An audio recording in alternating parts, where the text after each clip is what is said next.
inclusion, community, transformation, and social action. Those are our core values. And today we're looking at transformation.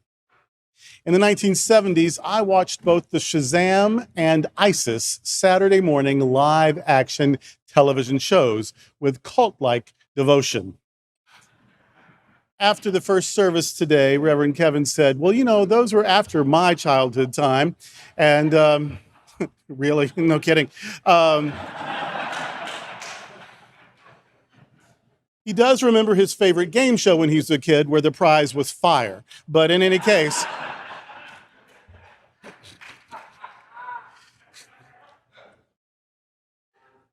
but my Saturday show, Shazam, was a superhero. He's named by a wizard. And he gives a young boy, Billy is his name, gives little Billy, because he's got a pure heart. He's a good kid. He's just a kid, nothing special about him. But he's nice, he's kind, he's compassionate, he's generous. He just has a loving heart. And he tries to do the right thing. And so this wisdom, this wizard who discovers this about him, gives Billy the wisdom of Solomon, yes, and the strength of Hercules, H, and the stamina of Atlas, A, and the power of Zeus, Z, and the courage of Achilles, A, and the speed of Mercury, M. And it spells, of course, Shazam. Well, the boy received this gift because his heart is true, and he's certain to use these gifts only for good because he's always tried to do what is good. So he's going to use these gifts to benefit humanity. And when the boy says the word Shazam, he is transformed into a hero with the power of the gods. Now, Isis was also a superhero, and she was a teacher at a very well-funded school because her school sent her and her high school students on an archaeological dig. So that's good. I didn't go to that school. But if we saw someone digging, we'd start looking for a body. We were Our Lady of Psychological Warfare. But in any case, she was a teacher on an archaeological dig, and she discovers a magical amulet. It's a symbol for the Egyptian goddess Isis. Now, when Andrea, that's the teacher, touches the amulet and invokes the goddess's name, she says, "Oh, mighty Isis," with an echo, "Isis, Isis, Isis." The clouds roll, and she is transformed into the embodiment of the goddess. And then she can fly like an eagle and run with the speed of gazelles, and using incantations can do remarkable feats of magic. Now, about the same time, there was the Bionic Woman came out, and also Wonder Woman.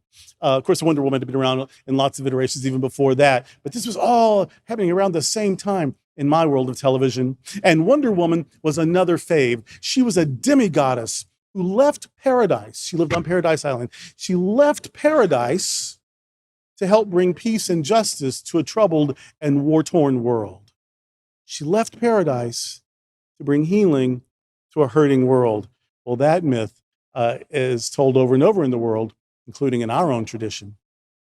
In fact, in our Bible, we see similar stories, no more factual than these, but true, nevertheless, and powerful and potentially life-changing.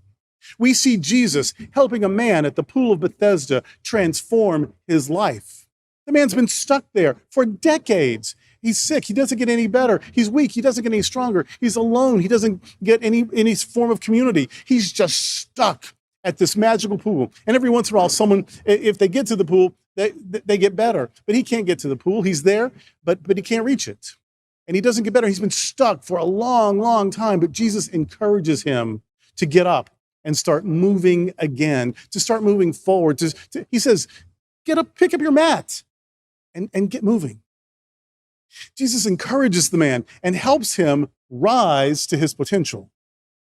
And the story is only told one time. It's in a late gospel written in the late 90s, decades after Jesus' life. It probably did not really happen, and yet it's so true because it shows the power of encouragement to raise people up. It shows us that we can be encouragers that raise up people who've been stuck for a long, long time. That's our mission. That's what we're passionate about, is to raise up those who have felt stuck for so long. And it shows us that sometimes we're the stuck ones, and encouragement can lift us up as well.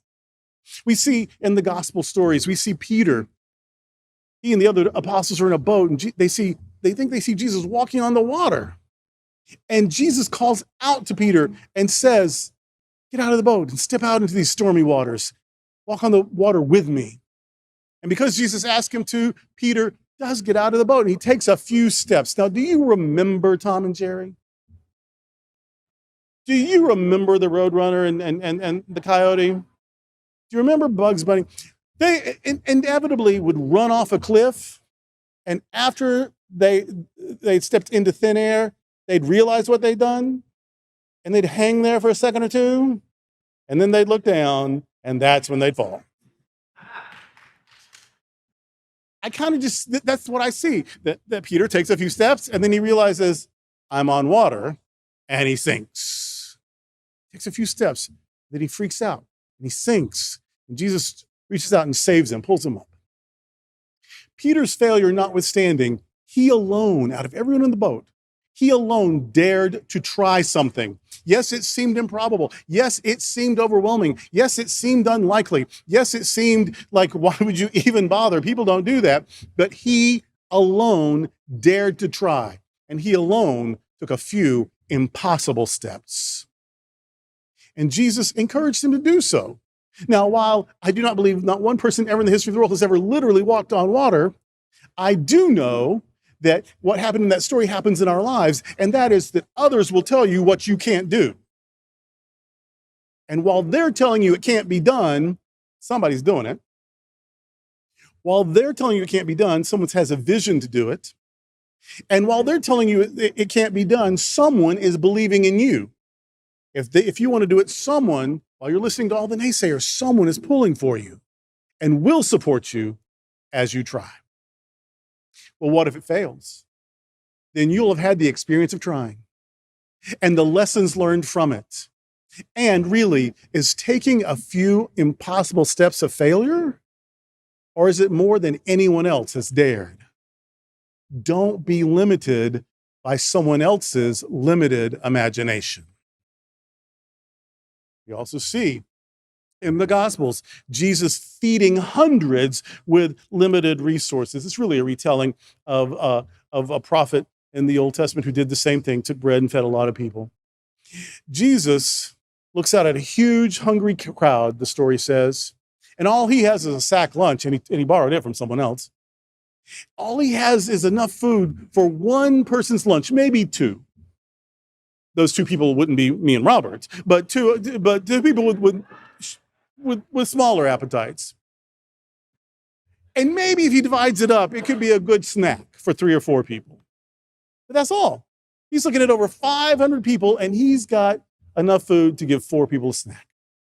And I just imagine that the character in the story, Jesus as the character in the story, is we're meant to see him figuring it up and saying to himself, if I can't feed 500 people lunch, maybe I can feed 4 people a snack. And 4 is better than 0. 4 lives blessed is better than no lives blessed. And so let me do what I can. Let me share what I have. 496 people may still have a hard time, but I can make 4 people's lives better.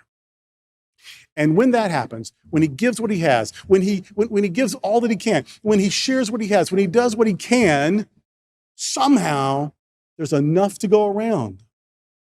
And some people will say, well, how did that happen? Well, it was just a miracle. And some people will say, well, how did that happen? Well, when you write the story, it can happen any way you want it to happen. Or some people say, how did that happen? They say, oh, well, Jesus demonstrated generosity, and so everyone else remembered, oh yeah, I've got some smoked meat. Oh, I've got some wine. I've got some bread. I've got some dates. And everyone shared their little bit. And when everyone did their little bit, there was enough to go around, with even some left over, the story says. Well, in any case, the story is about doing what you can. And don't not do it because it's not enough. I once heard a stewardship sermon by a nun. Well, they didn't call it a sermon, did they? She spoke about stewardship in the pulpit of a church, but they didn't call it a sermon. And she told the story, though, about her friend who had made a shift in consciousness about stewardship. That she decided that she wouldn't let apparent lack keep her from participating. And so she made a commitment that every time the offering plate went by, she would put something in it. And, you put $1 or $2, you wad it up. Nobody knows. It looks like maybe it's a lot of cash, whatever. And sometimes you write a big check. And, but one day, all she had was a dime. And there's no way to wad that up and make it look better. And there's no way to make that fancier. But she made a commitment. And so since all she had was a dime, she put a dime in the plate.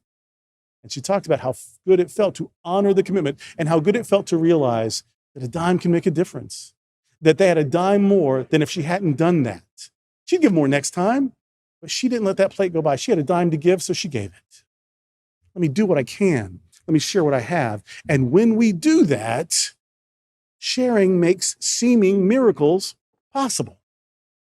Now, these stories aren't really about what happened to someone a long time ago, are they? But they are about what can happen for us, to us, with us, in us. That's what makes them true.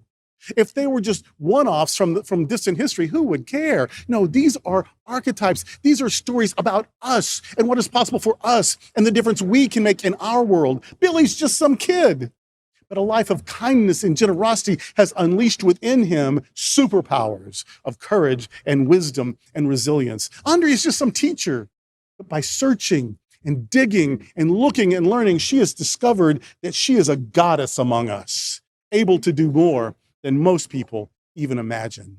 Wonder Woman was born with a lot of privilege and comfort. She is a princess in paradise, but she realizes that her gifts are meant to be shared to make the whole world a bit more like paradise.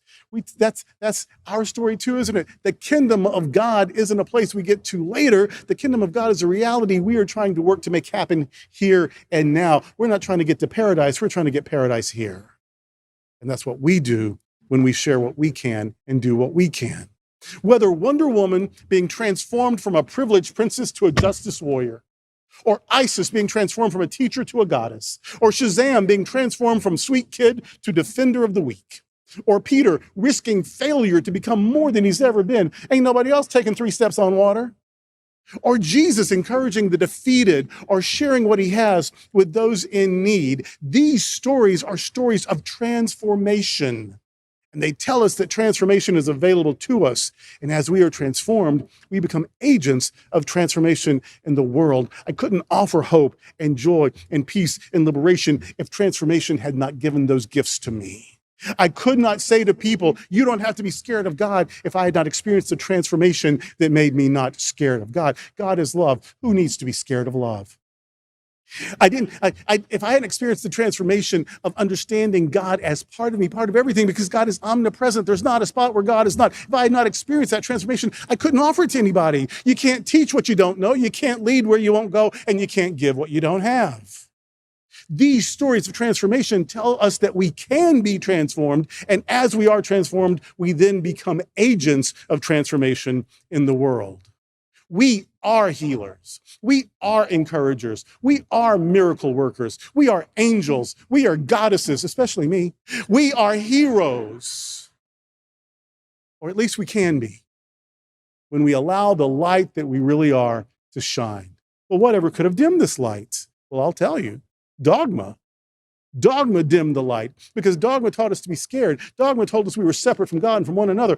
Dogma told us all the punishments that were lined up for us. Dogma told us how we weren't good enough. Dogma told us if we believed the right thing and said the right thing and did the right thing and hated the right people, that grace would cover us, that we were like a steaming pile of crap. But if we said the right things and believed the right things, that the snow of grace would cover us and we would look beautiful because we were grace covered and God would just see the grace. Problem with that is underneath is still a pile of crap. And that's what Dogma told us, is that we were crap, snow-covered crap. And I don't believe that. My transformation let me not believe that. I was transformed over time to believe that I am God's miracle and not God's mistake, that I am part and parcel of God, that I am part of the creation that God looks at and calls very good, that God didn't make a mistake when I showed up, that I am one of the many and perfect manifestations of the one life that we all share. Dogma tried to dim my light, but my light chased away dogma. Prejudices, that dimmed our light. Fears, hatreds, scarcity thinking. Oh, nothing will kill an idea faster than scarcity thinking. What if we could transform beyond these limitations? What if we could move from fear to love? What if we could move from despair to hope? What if we could move from separation to unity? What if we could bless those whose experience of gender differs from our old understandings because we have been transformed into people who don't use gender to control people or keep people apart? What if we've been transformed into people who just love so much, we don't care how you identify, we just appreciated that you trusted us with your truth? What if we could bless people's loving relationships, no matter the gender identities of the people involved? Because love is too beautiful and love is too precious to be restricted to old prejudices and biases. What if we could be transformed from thinking our religion is the only one with merit into people who know that whatever God is, she must be bigger than any creed, sacrament book, or faith tradition ever known? Be transformed by being renewed in your thinking, Paul tells us. And Paul, even Paul, could be right sometimes.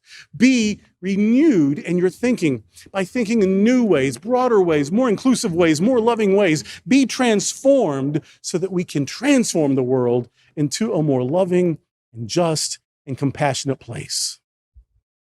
Inclusion strengthens the community. And a strengthened community experiences transformation, and transformed people take action to heal the world. Oh, our values feed into one another and make miracles possible. Do not conform to the patterns of the world. Do not conform to patterns of empire and war and domination and avarice and patriarchy and racism and homophobia and transphobia and classism and cruelty and violence. Do not conform to the pattern of the world, but be transformed by the changing of your thoughts and attitudes, by embracing your core values. Then you'll know, Paul says, then you'll know and do the will of all inclusive love. And this is the good news. Amen.